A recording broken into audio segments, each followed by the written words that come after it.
আসসালামু আলাইকুম দর্শক, আপনাদেরকে এই মুহূর্তে নিয়ে এসেছে চেন্নাইয়ের অ্যাপোলো হসপিটালে। আপনারা দেখতে পাচ্ছেন চেন্নাইয়ের অ্যাপোলো হসপিটাল।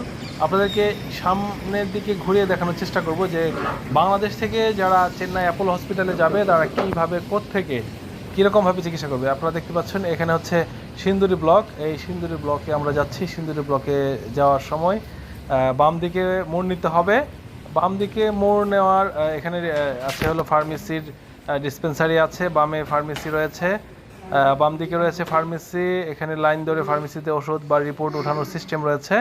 আর এই ডানে যে দেখতে পাচ্ছেন এটাকে সিন্দুরি ব্লকের বাংলাদেশ, অর্থাৎ বাংলাদেশ সহ ভারতের বাহির থেকে যে সকল দেশের রোগীরা এখানে আসবে, বিশেষ করে বাংলাদেশি রোগীরা এখানে এসে বসবে।